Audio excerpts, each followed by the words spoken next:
அனைவருக்கும் சிறந்த பரிசு சாரேகாமா கார்வான்.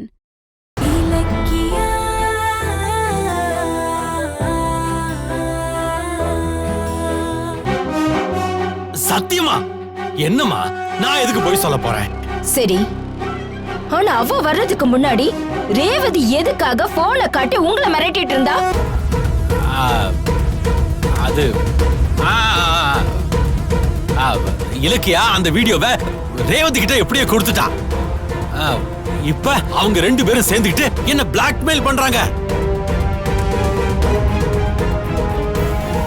ரேவதியை பார்த்து அப்படி ஒரு கேரக்டர் மாதிரி தெரியலையே. நீங்க சொல்றது உண்மையா? ஐயோ தாட்சாயினி, என்ன நம்பு. சொத்து புடுங்கிட்டு தன்னையும் தன் புருஷனையும் தெருவுல விட்டுட்டோன்னு இலக்கிய நம்ம மேல செம்ம கோவத்துல இருக்கா. அதுக்கு பழி வாங்கதான் ரேவதியோட ஒண்ணு சேர்ந்துக்கிட்டு என்ன மிரட்டுறா. கௌதம் விஷயத்துல நான் தலையிடக்கூடாது, அவனை அசிங்கப்படுத்த கூடாதுன்னு குதிக்கிறா. எனக்கு அப்படியே ஆத்திரமா வந்துச்சு. ஆனா நான் ஏதாவது எகிர்னா ஆதாரத்தை போலீஸ்ல கொடுத்து என்ன ஜெயில போட்டுருவாளே, அப்புறம் நம்ம மான மரியாதைலாம் போயிடும். அதனாலதான் அதுக்குத்தான் அவகிட்ட இருக்கிற எவிடன்ஸ் எல்லாம் புடுங்கி அழிக்கிற வரைக்கும் அவகிட்ட நான் பொறுமையா இருக்கேன்.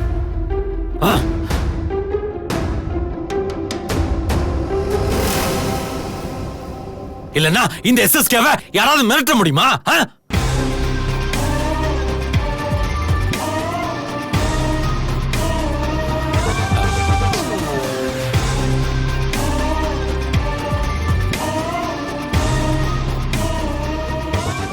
எஸ்எஸ்கே சொல்றது உண்மையா? இவர் ரேவதியை பத்தி சொல்றதை என்னால நம்பவே முடியலையே. இவருக்கு ரேவதிக்கு நடுவுல ஏதாவது ரகசியம் இருக்கா?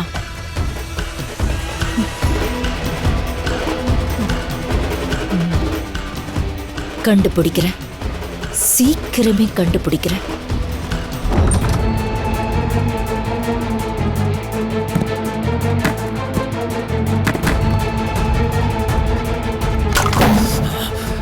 ஏய் இலக்கியா,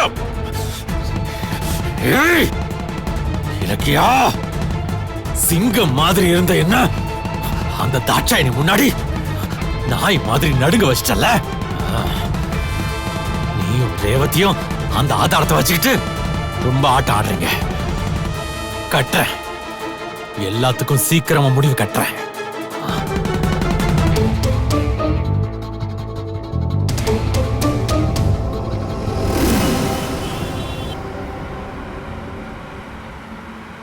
பார்த்திபன், மில்லுல ஒர்க் பண்ற லேபர்ஸ் கிட்ட எல்லாம் ரொம்ப ரூடா நடந்துக்கிறீங்களாமே.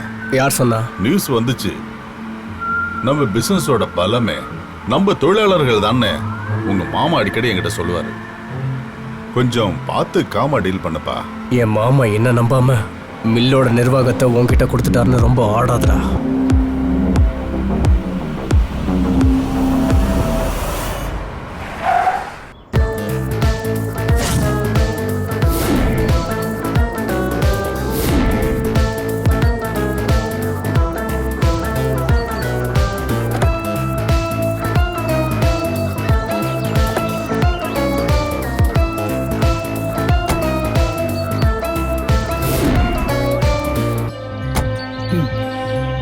வாயா மேனேஜர்.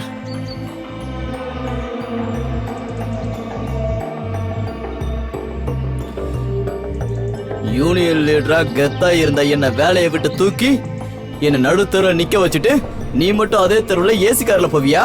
ஏய், நீ மில்லுல நூல் பண்டல திருடி வித்த. மத்த அப்பாவி லேபர் கிட்ட சம்பளத்துல கமிஷன் கொடுங்கன்னு மிரட்டின. அதனாலதான் உன்னை வேலையை விட்டு எடுத்தேன். பிரச்சனை பண்ணாம மரியாதையா வழிய விடு. உனக்கு என்னடா மரியாதை? யூனியன் லீடரை பகிச்சுக்கிட்டா என்ன ஆகணும்னு தெரியணும்ல. இருடா இரு. இத பாரு, அவசரப்படாத, பேசி தீர்த்துப்போம். சும்மா பேசலாம்னு பொய்ய சொல்லாத. ஓ பேச்செல்லாம் கேட்க முடியாது. இத பாரு, நான் சொன்னா கேப்பியா இல்லையா? நான் தான் எதா இருந்தாலும் பேசி போன்னு சொல்றேன்ல.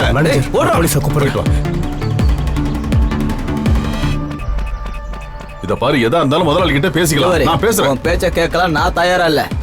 உன்கிட்ட எனக்கு என்னடா பேச்சு? ஏய் போடுறா அவனை.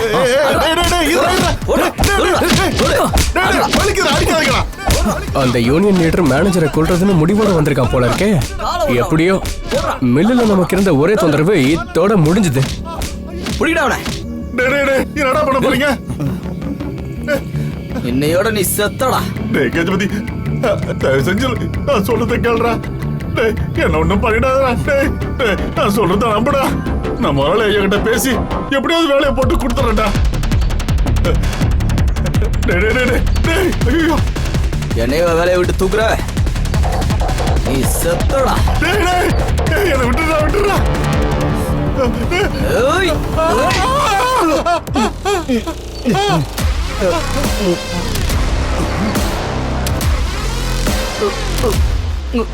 ஏய்.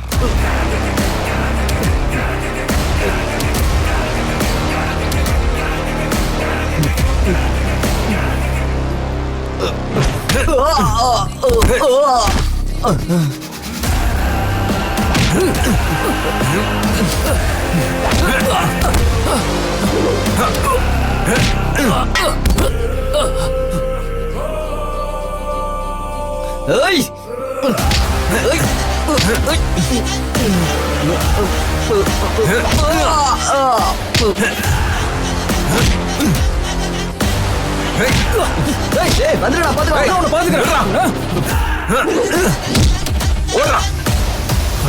மேனேஜர் தப்பிச்சிட்டானே. டேய் நில்லுங்கடா, வந்து என்கிட்ட மோதுங்கடா. மேனேஜர் இவ்வளவு நேரம் ட்ரை பண்ணி போலீஸ்க்கு லைனே கிடைக்கல. அவனுங்களுக்கு இன்னைக்கு நல்ல நேரம், அதான் ஓடி போயிட்டானுங்க. நான் மட்டும் இங்க இருந்திருந்தா ஒருத்தனும் உயிரோட இருந்திருக்க மாட்டான். போதும் நிறுத்துறியா? ஒரு ஆபத்து வந்து தப்பிச்சா போதும்னு ஓடி போயிட்டு இப்போ வந்து பிலிம் காட்டுறியா? இல்ல மேனேஜர், அது வந்து என்ன சார், எல்லாம் எனக்கு தெரியும், சும்மா நடிக்காத.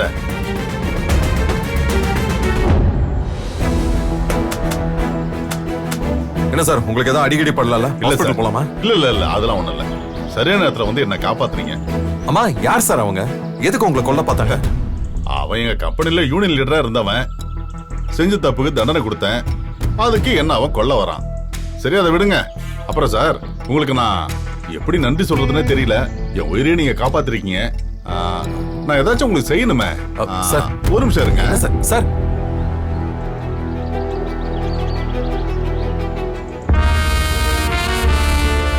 இவனை எங்கேயோ பார்த்திருக்கோமே. எங்க?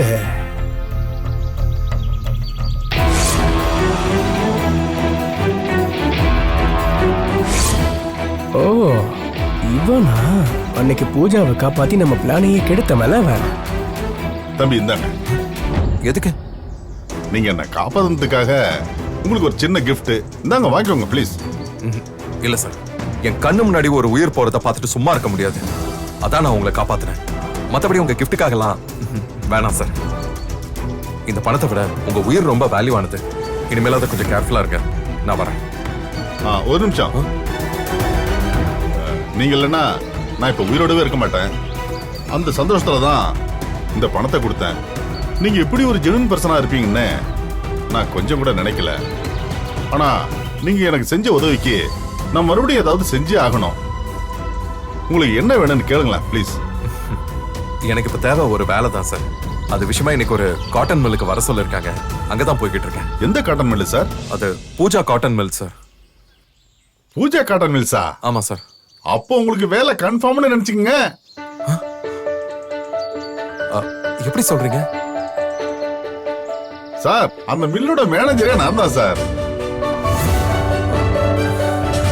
இப்பவே என்னோட வாங்க, மேடத்துக்கிட்ட உடனே பேசி வேலைக்கு ஏற்பாடு பண்றேன். ரொம்ப தேங்க்ஸ் சார். வாங்க, வந்து என் கூட கார்ல உட்காருங்க. வாங்க சார், போலாம் சார். டேய், அன்னைக்கு பூஜாவை எனக்கு கிடைக்க விடாம பண்ணிட்டு இப்ப எங்க கம்பெனிக்கே வேலைக்கு வரியா? என்ன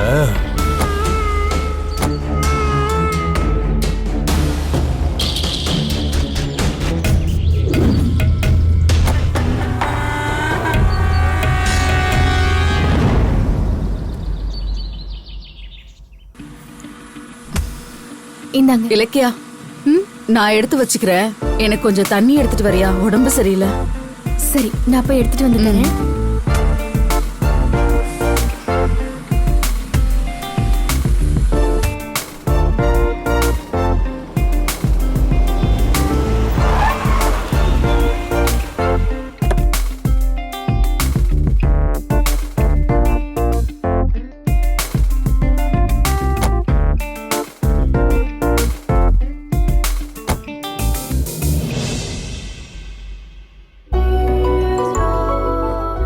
வாங்க. இதான் நம்ம கம்பெனி, வாங்க. தெரியும் சார். நான் நேத்தே இங்க வந்து வேலை கேட்டு வெயிட் பண்ணேன். அப்படியா? ஆமா சார். கேட்ல ஆட்கள் தேவைங்கிற போர்டை பார்த்துட்டு உள்ள வந்து ஓனர் மடத்துக்காக ரொம்ப நேரம் வெயிட் பண்ணேன். அப்புறம் அவங்க கோயிலுக்கு போயிருக்காங்க, நாளைக்கு வாங்கன்னு சொல்லி அனுப்பிட்டாங்க. ஓஹோ, அப்ப நேத்து உங்களுக்கு வேலை கிடைக்காம போனது எனக்கு நல்லதா போச்சு. ஏன்னு கேக்குறீங்களா? நேத்து வேலை கிடைச்சிருந்தா இன்னைக்கு ரோட்ல நடந்து வந்திருக்க மாட்டீங்க, என்னையும் காப்பாத்திருக்க மாட்டீங்கல்ல. வாங்க வாங்க வாங்க. சரிங்க சார்.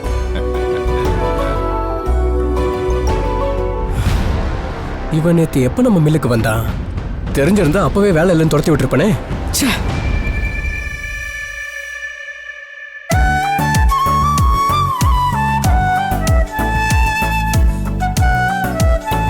வாங்க சார், உட்காருங்க ப்ளீஸ். உட்காருங்க. Thank you sir. அப்புறம் என்ன சாப்பிடுறீங்க? இல்ல பரவாயில்ல சார், எதுவும் வேணாம். என்ன சார் நீங்க என்ன காப்பாத்துறதுக்கு பணம் கொடுத்தா வேணாம் நீங்க, அதுல ஒரு நியாயம் இருந்துச்சு. ஆனா ஜூஸ் வேணாம்னு சொல்றீங்க. அதெல்லாம் கிடையாது, நீங்க ஜூஸ் சாப்பிட்டே ஆகணும். என் கேபினுக்கு ஜூஸ் கொண்டு வாங்க. ரெஸ்யூம் கொண்டு வந்திருக்கீங்களா? ஏங்க அதெல்லாம் ஒண்ணும் வேணாம், வைங்க. உங்களை பார்த்தா நல்லா படிச்ச மாதிரி தான் தெரியுறீங்க, லுக்குலே தெரியாதா? இங்க பாருங்க, இங்க இருக்கிறது ஸ்டோர் கீப்பர் ஜாப் தான். அதுக்கெல்லாம் ஒன்றும் பெரிய படிப்பெல்லாம் தேவையில்ல. ஆமா, உங்களுக்கு இந்த ஸ்டோர் கீப்பர் ஜாப் ஓகே தானே? ஸ்டோர் கீப்பரா? சாரி கௌதம், உங்களை பார்த்தா படிச்ச ஒரு மாதிரி தெரியுது. பட் உங்க தகுதிக்கு இந்த ஆபீஸ்ல வேற எந்த வேலையும் இல்ல. நீங்க ஓகேன்னு சொன்னா இந்த வேலையை இப்பவே நான் உங்களுக்கு போட்டு கொடுக்குறேன். இல்லைன்னா கொஞ்ச நாள் பொறுங்க. ஆபீஸ்ல வேற ஏதாவது ஹையர் போஸ்ட் காலியாச்சுன்னா அப்ப நான் உங்களுக்கு சொல்றேன். உடனே நீங்க வந்து ஜாயின் பண்ணிக்கலாம். இல்ல சார், அது வரைக்கும் வீட்டு செலவை சமாளிக்க முடியாது. உழைச்சு சாப்பிடுற எந்த வேலையுமே நான் குறைவா நினைக்கல. எனக்கு இந்த ஸ்டோர் கீப்பர் வேலையை கொடுங்க சார். குட். ஒரு நிமிஷம் இருங்க, நான் ஓனர் மேடத்துக்கிட்ட பேசிடுறேன். ஜூஸ் அதான் கொடுப்பா.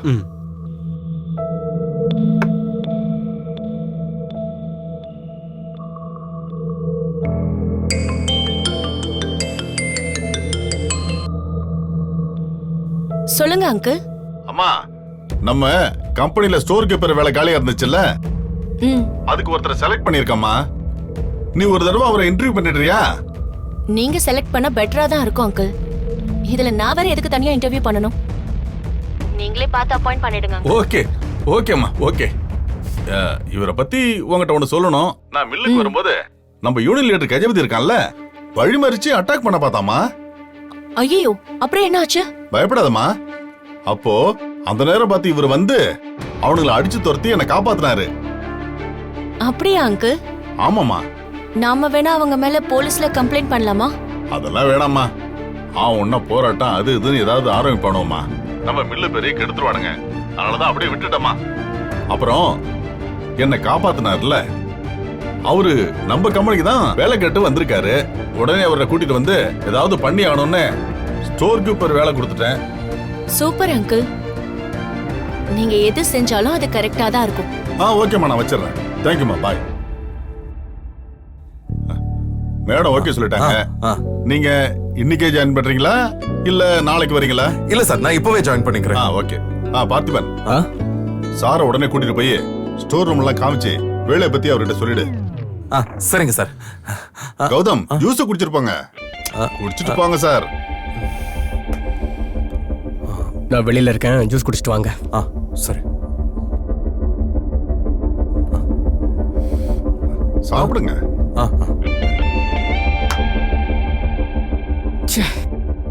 என்ன சார் டென்ஷனா இருக்கீங்க? எல்லாரும் சேர்ந்து டென்ஷன் ஆக்குறாங்க. எவனோ ஒருத்தனை கூட்டிட்டு வந்து வேலைக்கு வைக்கிறாங்க. என்கிட்ட ஒரு வார்த்தை கூட கேட்கலடா. என் மாமாவுக்கு க்ளோஸ் ஃப்ரெண்டுன்ற பேர்ல இந்த மேனேஜர் போடுற ஆட்டம் தாங்கல. ஒரு சாதாரண ஸ்டோர் கீப்பர் வேலைக்கு அந்த கௌதம் அப்பாயிண்ட் பண்றதுக்கு பூஜாவுக்கு ஃபோன் பண்றான். அவளும் இந்த ஆள் சொன்னா ஓகேன்னு சொல்றா. இந்த மில்லு ஓனரோட மச்சானா, எனக்கு ஒரு மரியாதையும் இல்ல. நான் போய் அந்த கௌதம்க்கு ஸ்டோர் ரூமை காட்டணுமா? எல்லாம் என் மாமனை சொல்லணும். யாரு கையில அதிகாரத்தை கொடுக்கணும்னு அந்த ஆளுக்கு ஒரு மண்ணும் தெரியல. இருக்கட்டும் இருக்கட்டும். பூஜாவை கல்யாணம் பண்ணிக்கிட்டா நான் இந்த பில்லுக்கு ஓனர் ஆயிடுவேன். அப்புறம் இருக்கு அந்த மேனேஜருக்கு.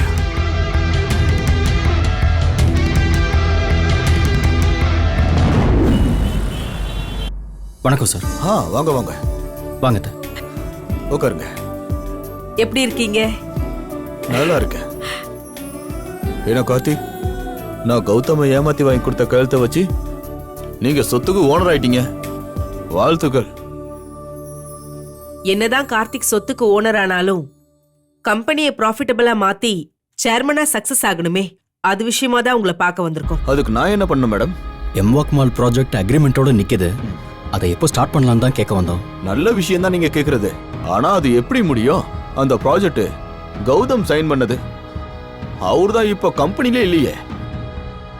கௌதம் போனா என்ன சார்? நீங்க கம்பெனியை வச்சு தானே ப்ராஜெக்ட் கொடுத்தீங்க, தனிப்பட்ட பர்சனை நம்பி கொடுக்கலையே. யார் சொன்னது மேடம்? இண்டஸ்ட்ரியிலேயே கௌதமோட பர்ஃபார்மன்ஸ் கன்சிடென்சியா இருந்ததை பார்த்து தான் எங்க எம்டி அவரு எம்வாக் மால் எல்லாத்துக்கும் செலக்ட் பண்ணாரு. இப்ப அவரே இல்லங்கிறப்போ ப்ராஜெக்டை எப்படி மேடம் உங்க கம்பெனிக்கு கொடுப்பாங்க? சான்ஸே கிடையாது மேடம். அதை மட்டும் நீங்க மறந்துடுங்க. என்ன சார் இப்படி சொல்றீங்க? நாங்க உங்களை நம்பி தான் சார் வந்தோம். ஆனா உங்க மேல எங்க எம்டிக்கு நம்பிக்கை வரணுமே. நீங்க யாரு? உங்களுக்கு என்ன திறமை இருக்கு? இதுக்கு முன்னாடி எத்தனை ப்ராஜெக்ட் நீங்க சக்சஸா பண்ணிருக்கீங்க? உங்களுக்கு கௌதமோட தம்பிங்கிற தகுதியை தவிர வேற என்ன தகுதி உங்களுக்கு இருக்கு? சார் ஐயோ கோவப்படாதீங்க. இப்படி எல்லாம் எங்க எம்டி கேட்டார்னா அதுக்கு என்ன பதில் சொல்லுவீங்கன்னா நான் கேட்க வந்தேன். சார், நீங்க உங்க எம்டி கிட்ட எங்களை பத்தி நல்ல விதமா சொல்லுங்க. அதுக்கு நாங்க உங்களை கவனிக்கிறோம். கேட்கறதுக்கு சந்தோஷமா தான் இருக்கு. ஆனா நான் எம்டிட்ட ரெக்கமெண்ட் பண்ற அளவுக்கு உங்க சைடுல ரொம்ப வீக்கா இருக்கே. அதனால தானே நான் யோசிக்கிறேன். இப்ப என்னதான் சொல்ல வரீங்க? அப்ப அக்ரிமெண்ட் போட்ட ப்ராஜெக்டோட நிலைமை கேன்சல் தான் சார். வாட்? கேன்சல் ஆன உடனே அதுக்கு அடுத்த இடத்துல இருக்கிற எஸ்எஸ்கேக்கு இந்த ப்ராஜெக்ட் போயிடும். சார் என்ன சார் இப்படி சொல்றீங்க? இது என்னோட முதல் ப்ராஜெக்ட் சார். கொஞ்சம் ஹெல்ப் பண்ணுங்க சார். என் கையில எதுவும் இல்ல கார்த்திக். சார் இல்ல, எங்களுக்கு ப்ராஜெக்ட் கிடைச்சே ஆகணும். இது எங்க கௌரவ பிரச்சனை. நீங்க கண்டிப்பா செஞ்சுதான் ஆகணும். ப்ளீஸ். இதுல ஒரு சான்ஸ் வேணா இருக்குங்க. இந்த ப்ராஜெக்ட்ல கௌதம் ஏதாவது ஒரு வகையில இன்வால்வ் ஆகுறாருன்னா எங்க எம்டி நிச்சயம் கன்சிடர் பண்ணுவாரு. கௌதம் எப்படி சார் முடியும்? கௌதம் தான் வெளியே துரத்திட்டோமே சார். அது உங்க பிரச்சனை கார்த்தி. கௌதமோட கன்ஸ்ட்ரக்ஷன் டிசைனும் டெடிகேஷனும் எங்க எம்டிக்கு ரொம்ப பிடிச்சிருக்கு. கௌதம் இந்த ஒர்க்ல இல்லன்னா எம்வாக் மால் ப்ராஜெக்ட் உங்களுக்கு இல்ல. அது மட்டும் நிச்சயம். சொல்லிட்டீங்கல்ல, கௌதம் இந்த ப்ராஜெக்ட்ல நிச்சயமா இருப்பான். அத்த அது எப்படி அத்த? நீ சும்மா இரு கார்த்திக். கௌதம்க்கும் கார்த்திக்கும் சொத்து பிரச்சனை தானே தவிர மத்தபடி நாங்க கேட்டா கௌதம் வந்து இந்த ப்ராஜெக்ட்ல ஹெல்ப் பண்ணுவான். இங்க பாருங்க, கௌதமே முன்னாடி நின்னு எம்வாக் மால் ப்ராஜெக்ட முடிச்சு கொடுக்கற மாதிரி அவர்கிட்ட டாக்குமெண்ட்ல ஒரு சைனை மட்டும் வாங்கிடுங்க. அத பார்த்தா எங்க எம்டிக்கு தானாவே ஒரு நம்பிக்கை வந்துடும். அப்புறம் நானும் அவர்கிட்ட உங்களை பத்தி பேசுறேன். இந்த ப்ராஜெக்ட் உங்களுக்கே கிடைக்கிற மாதிரி நான் செய்யறேன். ஓகே, நீங்க சொன்ன மாதிரி கௌதம் கிட்ட சைன் வாங்கிட்டு வரோம். அதை மட்டும் செஞ்சிருங்க மேடம். அதுக்கப்புறம் எங்களோட 200 கோடி ரூபாய் மால் ப்ராஜெக்ட் கார்த்திக் கிட்ட தான் போகும். இதை யாராலையும் தடுக்கவே முடியாது. கார்த்திக், போலாம் வா. வரோம் சார்.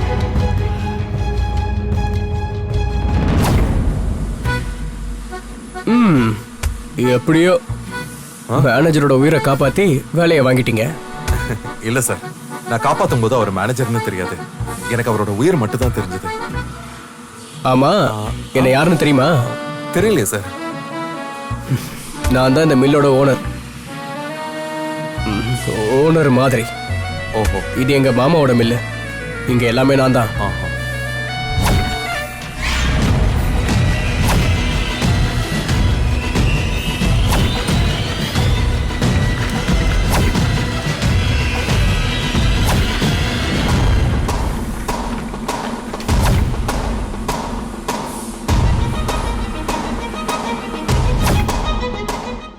வீடியோ உங்களுக்கு பிடிச்சிருந்தா லைக் பண்ணுங்க, கமெண்ட் பண்ணுங்க அண்ட் ஷேர் பண்ணுங்க. மறக்காம சரிகமா டிவி ஷோஸ் தமிழை சப்ஸ்கிரைப் பண்ணுங்க.